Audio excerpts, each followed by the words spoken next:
Hi, my name is Jamie. I'm an alcoholic. Someone tell me how long do I speak? Well, you'll let me know. My sobriety date this time is 2/4/22. But I basically grew up in the program of Alcoholics Anonymous because my mother was an alcoholic, right? So she, of course, in the grip. I was caught up in her grip. I was caught up in my grip. So we had to go to AA, and all these church ladies who were in the AA came and picked us up and took us to AA. And I was like, I was young. I didn't know what was going on. It was in a small town in East Texas, and it was probably in some barn on somebody's property where they probably held KKK meetings as quiet as it's kept. That's where I came from. That's where I came from, and that's where I got the fuck up out of as soon as I graduated from high school. And but before I got out of there, of course, we were poor. Grew up on the South Side because that's my mom's Mexican. I'm half Mexican. That's where they put us. Blacks, Mexicans, Native, whatever. If there wasn't no Asian people, Jew, I don't ever black, white, Mexican. That's all I remember. That's all I was raised. I don't really remember anything else. And we were so far in the middle of nowhere, you didn't even see, because it was before cable came, right? Or on TV, all that. We didn't see nothing. You had an antenna that you got your stuff from. There was no NPR. You didn't hear none of that. No liberal. If you even so much as looked towards California, you were beat. I mean, you were under no circumstances supposed to think, talk, or act like anything from California. Well, there was a girl named Heather Glasgow who moved from Orange County in 7th grade, and I don't know if y'all remember, they used to have stuff in those little brown bottles with those little brown screw, black screw top. That's what they used to put blow in, right? Yeah. So Sharn too. Yeah. So we were in study hall, 7th grade, and she whipped this stuff out, and I was like, okay, well, let me have a little. In the 7th grade, that I was already off and running because of my family of origin. We were popping our fingers and out in the street dancing and having a good time a long time ago. So high school was crazy. I was always a little funny. I remember my cousins going, but Sally, I think Jamie got a little sugar in his tank. And that was me, but it seems so much more controversial today than it was even in that small town. It wasn't that much of a deal. No one really cared. So I tried out for cheerleader and messy drinking, smoking weed, Mad Dog 2020, Cisco, Thunderbird, Bartles and James, Old Mill, whatever. I grew up in a dry county, so we had to go to the bootlegger.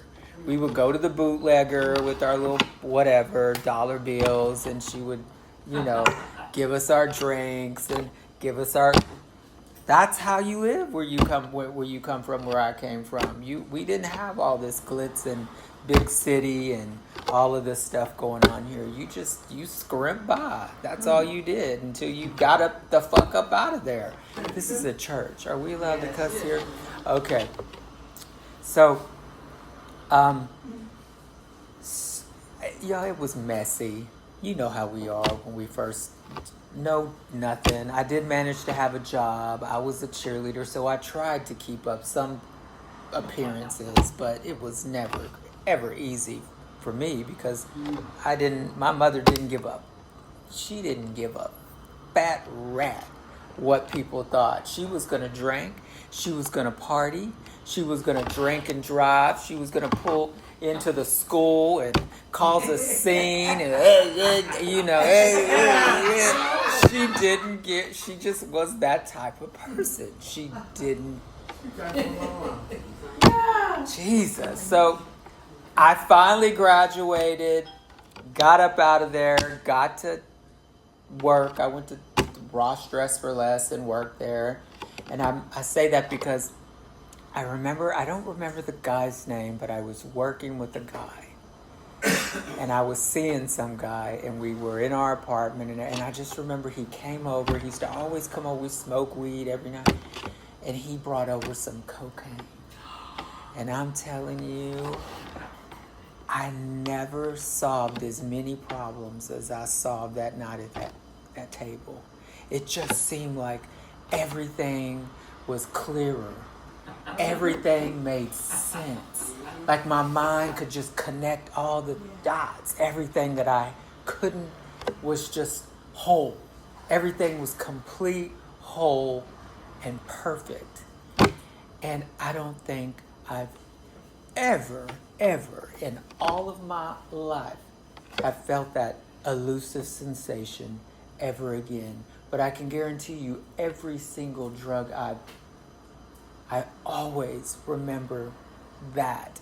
It's like on, Whoopi Goldberg on Star Trek used to talk about the nexus. And she was a therapist, right, on Star Trek, and all these people were coming to her because they were stuck on the holodeck in the nexus. The nexus to them was that first time we did that drug, that cocaine, and we were just reliving all the magical experiences over our entire life, which they couldn't get the space crew off the fucking holodeck. Everybody was in a holodeck, and they little deal. And that made sense to me. Like, I totally understand that.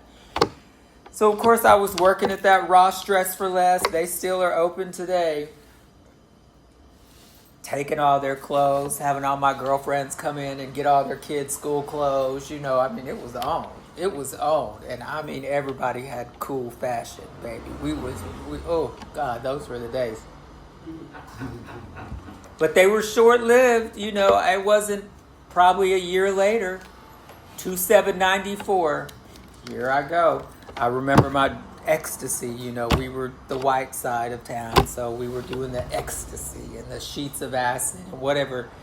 Raves. Y'all remember the raves? You go into the warehouses and the lasers were just coming out and techno, and we thought we were really doing something, and just out of our minds. Trash, sex, free love, every generation has their free love. Well, there we were in those warehouses in Dallas. And it was some good times to be had. I remember the end of it before I sobered up. We came to San Francisco. It was the first time I came to California, and I had arrived. Now, this was before 9/11. So we would take those duffel bags with that half a gallon of vodka in that bag and get right on the airplane. You can't do that today. You didn't even have to show an ID. You just would board. There was nothing. Vodka, we were, filling everybody up on the air. It was, y'all. That's just how Americans lived then. That before that bombing and stuff, that's just how we lived. I know y'all remember it. Then after 9/11, it all fucked it up. So I was out there. Cocaine again, whatever we were doing. And then, mind you, meth was starting to take over that territory, wasn't it? It was starting to creep in. So, some parts of town got hit with crack, and then they started getting the other part of town with HIV and speed. They're going to get us one way or another. So, I got sober. I just stopped showing up to Ross Dress for Less. Just stopped showing up and just threw myself into the program. Just got sober and stayed sober, 94, 27, 94, 95, 96, 97. I'm working the program. I'm going to meetings. I'm doing it. I went to some group. They had some recovery group. I don't know if they had treatments and stuff back then. I'm not sure. Back in the day, if somebody was in desperate whatever, we go knock on their door.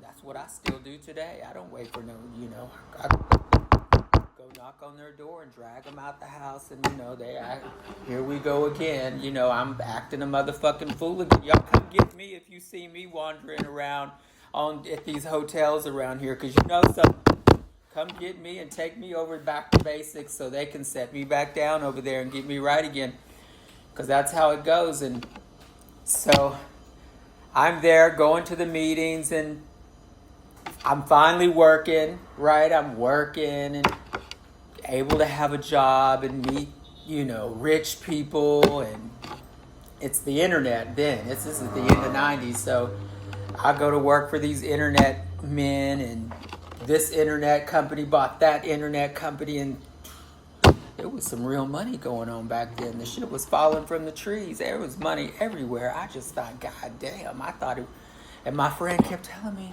you better save this. You better save your money, because when it stops and you don't save it, I was in my 20s. That one thing and then I come out here, come to Los Angeles.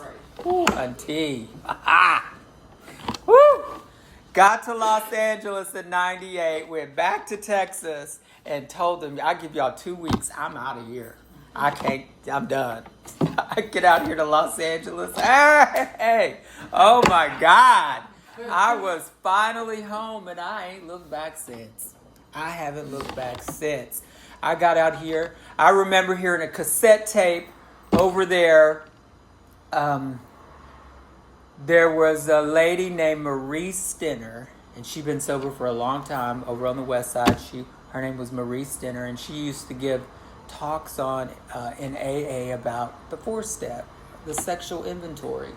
And she said she had heard sexual inventories from a lot of men and women, lots of them. And they talked about they were molested as children, and it caused them to drink, and they were raped, and this, that, and the other. And that people struggled with that in the program, because the program teaches us what's our part. Yeah. And then here we sit up here, and Marie Stinner said, well, it wasn't your part when you were a child and they put that penis inside your booty or wherever they put in your mouth, whatever they did, or whoever, whatever. What our part is how we reenact that same thing today. Today, looking for love. And if love is God, then what are we looking for? God. And I heard that. I was 19 years old. And that was, forget about the 4-step. That woman was talking about sex. Forget about the underage part. She was talking about sex. She was talking about sex in a way that was very different than I had ever heard it talked about before. Without laying blame on anybody or anything, but how we can improve ourselves today, in spite of it. And I really never heard anyone talk that way. So I'm sober, right? I'm sober. So I knew there was something inside of me that said, you got to get out there to California where this is going on, where these things are being discussed. I didn't talk about that bullshit in Texas. You don't talk about that. Sex is dirty and it hurts. That's all you need to know. So I got out here, and my sponsor called somebody out here in AA. Gary Green called Donna Ortiz. Donna Ortiz picked me up April something of 98 and took me to a meeting up on Crescent Heights in Fountain. The meeting's still going today. Adventures in Sobriety. Picked me up, and I met Jim Hooker, Willie Baker, and these people who I still know today. And even though I've had setbacks, my life has completely changed. Yeah. From a poor wherever to owning a house over here. Y'all want to know how about that house over here? Even though I robbed Ross Dress for Less, they told me I bought stock options. Well, 15 or so years ago, they called me up, authenticate me. I'm thinking, here it is, I'm going to jail. They done found me. They said, oh, you got $15,000. I took that money and bought this house over here on Dalton and stayed there for years, working at County Hospital as a registered nurse, because, they said I was a dumb bitch. I needed to go get an education, so I went to go do all that. So I was working. I got that house right over here, and now I've turned that house. There's probably 10 people. Some people can't get, they're talking about, oh, let's do the homeless. Let's do the homeless. Let's help the homeless. Some people, they can't. They get to the background check. Oh, no, you can't have a house because you did this. Oh, no, you can't have a house. and saying it's crazy. Everybody has to have housing. I don't give a damn what you've done. Everybody has to have housing. So that's what that house is. I was like, you know what? Ross Dress for Less paid for that. Y'all take that house. That ain't my house. That is not my house. So they live in that house and pay all the whatevers. And I got me another house over here on Vernon. You want to know how I got that house? I told y'all I went to nursing school. Well, Don Norman has been my sponsor for years, but he died August of 2020. 86 years old, 40 years of sobriety. This is how California changed my life, I'm telling y'all. So I'll keep going. Met the people over there, spent all the money, doing everything, blow up there. You know, I never been around Hollywood type of people before. I mean, I was like, baby, all that glitters is not gold. I spent every penny of that money. I was sober 4 or 5 years, and they started with these apple martinis over at the Abbey. They were having apple martinis. Yeah. I was walking through the Pacific Design Center, and somebody said, oh, would you like to smoke some weed? I was real cute back then. You want to smoke some weed? I said, a matter of fact, I would. I smoked that weed.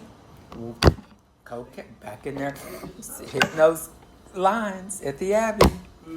All the money's gone. Now I'm HIV positive, right? All of it. I'm getting all of it out here. Spent the money. Willie Baker and Don Norman and them shaking their heads at me. Woo, woo, woo, woo, woo. Don't come crying to me. What you gonna do? You a dumb bitch. You better go to school and get yourself an education, because if you don't, you gonna wind up a hooker. Which is fine. I mean, it's a respectable profession. It's been around a long time. I know a lot of people who do it. But my dumb ass, I give it away. So I can't make a living off of that. So I get through nursing school, right? Well, Don's like, you can't keep your damn mouth closed. You keep popping off motherfucking people into the dirt. You can't be doing that out here. Go to county. They'll give you a job. They got a union. They'll take care of you. So I went over there to county hospital. I went to nursing school over there. I finished my bachelor's at Cal State Dominguez Hills. I went over there to General Hospital. Worked over there for 20 years. 20 years. Put my retirement papers in. This December was my date. I didn't know anything about a union. I didn't know. I mean, they must have suspended my ass over that 20 years 2 or 3 times because of my mouth. I couldn't keep it together. But they kept taking care of me. In that union, they're used to dealing with people like me. So they were like, come on, shut your ass up and sit down. So I did. I put my time in over there. So I've been working over there at the county hospital. And who was it who came through? Biden came through. See, I grew up in a family where when you live like we did, Mama was like, don't trust Republican, Democrat, whatever. Don't trust any of them. You take what you can get and go. I was like, okay. So Trump came through. I refinanced that house over there to nothing. Now it's lower. The whole overall thing is lower.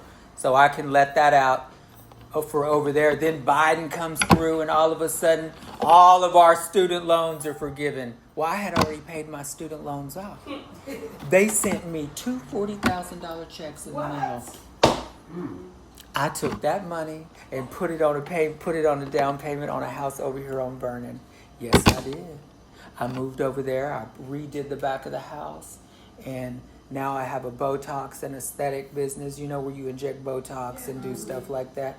Right over here. And I have one in Palm Springs too, which has allowed me to focus all of my time and energy on the program, to use all my resources for people who are struggling like me, because I'm scrimping by.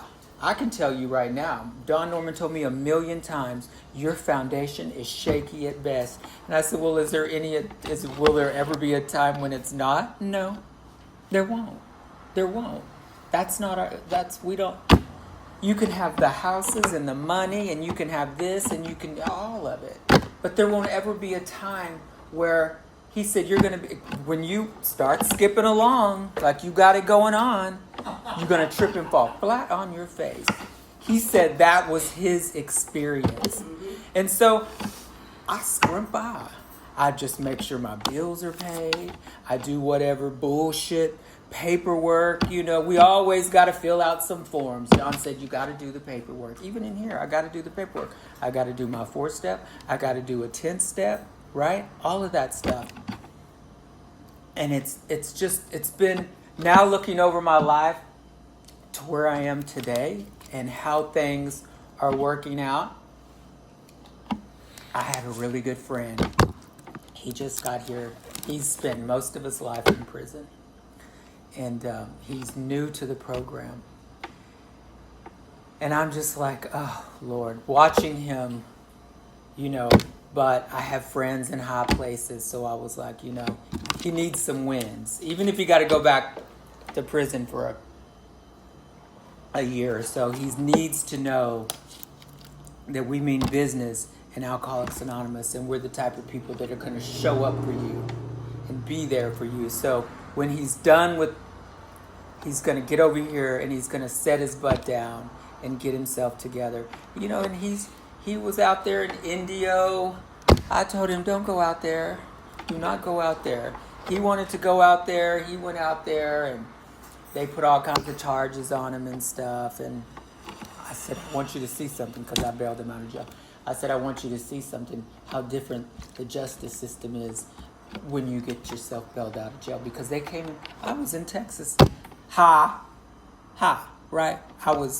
All of a sudden I thought I was ADD, so I was taking Ritalin. Speed, right? That's what we like, speed.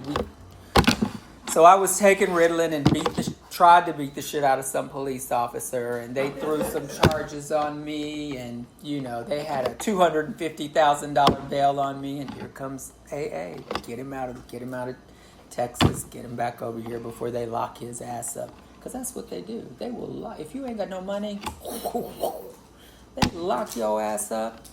25 years, 30 years later, you get to come out of jail. They don't play. The Texas penitentiary system is the largest healthcare system in Texas. So, anyway, I bailed him out and he got to see. Like the judge was like, oh, sometimes when people bail out of it, we never see him again. This is so wonderful. You're coming in here to, and everybody else that came in, the DA was like, yeah. And I just thought, Jesus. So anyway, he's got to turn himself in on some charges tomorrow, and the attorney's going with him, and we're all going to go over there with him because he was, we motherfuck him into the dirt. Like Don used to say, you cannot give yourself permission to motherfuck him into the dirt. As soon as you do, they put us in cuffs because we crazy. I'm crazy, y'all. I'm crazy. And when I add substances to me, this is a mess. This is a mess.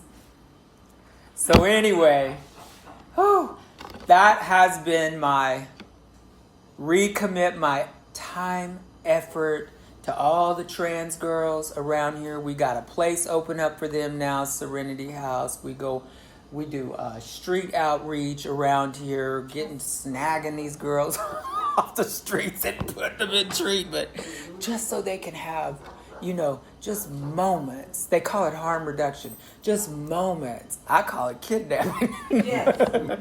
Just glimpses. Just come in and just rest a minute. Just rest your bodies a minute. Rest your minds. Just get a second. Get them clean. Just let them know. Expose them to this, just our unity, service, and recovery, our 3 legacies. And give them an idea of what we can start to do if we just pay a little bit of attention to the steps because I didn't understand this stuff. I didn't understand the big book. I could read, but I couldn't read. I couldn't understand. I couldn't read it and then say, this is what it means, because I didn't live, nor was I raised. I was on the hustle. I was trying to do my little, whatevers. I couldn't. And then you get to Cocaine Anonymous. Well, Cocaine Anonymous, the language in Cocaine Anonymous has changed policy across the country. It's the only place you ever saw the word inclusive since the start. Now that all-inclusive permeates every level of government. Now AA has to act right and be inclusive. Because I hid out in the AA for years, never talking about speed and crack and cocaine and all these, poppers. I could, the list. Honey, I remember being in Nigeria for 3 months. Whew. I don't think I landed the whole time I was there. They got stuff around this world. You don't even know. I mean, I've been blessed. I've been all over the world. I've been to meetings all over the world. And everywhere, there we are. There's addicts everywhere. And there's Alcoholics Anonymous everywhere. And there's the Holy Spirit everywhere, right? Cosmic consciousness, the awareness, all of us together. That's why we get these girls and we take them to these treatments so they can experience the Holy Spirit in a very different way than they've ever experienced it before. Then you can hear the power of God resonate through people who have those moments of clarity, even if it's the first time in their life that they get it for themselves in a very different environment than we got it when we were kids. Or that we see on TV where they're trying to, are they asking for money and stuff? I didn't get it that way. I got it from Don Norman, talking about the program of AA and CA. And talking about his own recovery, talking about his own relationship with God. I didn't have a relationship with God. I was mad at God. I didn't understand why God made me the way I didn't. God made me do what you will. Be happy, joyous, and free. Whatever that's going to look like, and for me to find my tribe. And I did that. I worked over there at that county hospital for years. Just mad. Walking around those halls mad. Why? Because I wasn't happy. I wasn't happy who I was. And it wasn't always popular to be a man running around in high heels at that place. But I did it anyway. And then one in the middle of the pandemic, I decided I'm going to go get me some titties. Can you imagine when I popped back at work? I didn't tell nobody nothing. Nothing. I'm going to get y'all. That's what I thought. I'm going to get y'all. I went to Mexico. First I went to college. They said, no, your titties are big enough taking hormones. We ain't going to give you no titties. I thought to myself, oh no, y'all worried I'm going to be too cute. Y'all worried I'm going to be too cute. It's a conspiracy. Y'all don't want us to be us. Forget it. I'm going to Guadalajara. I got my little coins together and went to Guadalajara. I popped back. I told all the girls, I said, I'm going to get some titties. They said, what? I said, yeah. I went down to Mexico and popped back up at work. Wow! They didn't know. 15. They couldn't say nothing. Nothing. That's what I did. They said, oh, she lost her damn mind. She over here pushing these bodies around from COVID. She's done snapped. She done lost her mind. But these are all the things I've gotten to do, and a lot of other people have gotten to do in this program. Right over here, a place off of Adams called In the Meantime. There's an old house over there. This old man, he ain't that old. He's in his 60s. Jeffrey King. We've been going over there to that place for years, learning how to be ourselves, learning how to express ourselves sober in this program, learning to talk to each other about all of these things we were doing, these drugs we were taking, and It has been absolutely magical. When I finally got out of Hollywood and moved over here, then my life started to settle down. I started to settle down. I started to become more comfortable with who I was. I didn't grow up like that. I grew up in Texas, and we're more like this. We're more where families are around, and people know each other, and generations know each other, and people come knock on your door and bring you food and stuff. They don't do any of that stuff over there. They just, it's a very different reality, and that's fine. It serves its purpose. But I didn't grow up like that, so I had to get somewhere. I didn't want to leave California, but I needed to be somewhere where I could calm down and feel safe. And this is where I have finally been able to take a breath and, okay, I can do this. And then I started to flourish. I started to become who I am. I started to be this person I am today. And I went all the way. I mean, I'm telling you, I've been all over the world doing this and doing my face and getting this done and getting that done and getting, vaginas and all sorts. They got all sorts of technology now that just make your head pop off. I'm just like, okay, well, I can do this. I can do this. And I love it. I love it. I feel closer to God than I ever have. I feel more sober today than I ever have. And I know today they have this word dysphoria, right? We all hear like dysphoria.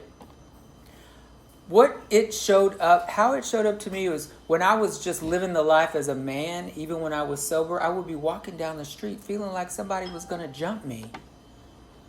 That was dysphoria. I don't feel that today. Thank God. I can come walk out over here, walk down this street, walk over to the rental property, anywhere I want. I don't feel like somebody's going to jump out and pounce on me and hurt me. I don't feel like nothing is going to. I always feel like the Spirit of God has got me at all times because I'm constantly talking to God. I don't have a layer between me and God anymore. I don't need a layer of drugs, of alcohol, of weed. Couldn't even leave the house during the pandemic. That alley over there, I had that whole damn alley full of marijuana plants. Full of them. I sure did. The whole alley. I mean, they were that big. That big. That's how I used to live. Hanging it up. All the guys from all over, we'd be over there harvesting. I mean, that's what I had to do. But I don't have to live that way anymore. I have a relationship with God. I talk to God. Hey, constantly. Let's do this today. Can you help me do this? It's just it's wonderful. It is absolutely wonderful when someone gets up here or someone is sharing about God or sharing about sobriety and that feeling of closeness, of unity that I used to not be able to connect with. Now I'm like, I know exactly what they're talking about. That's right. That's absolutely right. I have that same experience. I have that same experience in closeness with God, and I got that from Don Norman. The reason I say that is because I think this program is passed down by story, because a lot of us don't understand this book. I read it every day now. I read the daily reflection every day now because the daily reflection takes me through the steps every single day. January 1, February 2, 12 steps, 12 months. The daily reflection literally takes you through the steps. So I read it and get it. But I really think for me, and it has to be true for many others, it takes us years, if not decades, of storytelling before we get it. And then I started to understand. I'm slow. I've been very slow. Like I had to get a college degree before I could even understand this book. I'm not playing. It's just this stuff pop out on me every single day. Yesterday, I think it was pause when agitated. They say pause when agitated and let a cool wind blow in. In the daily reflection, talk about a cool wind blowing in. I ain't never seen that before, but I've read it. For years, I've read the daily reflection. That's all I have. Thank you. Thank you, James. Thank you.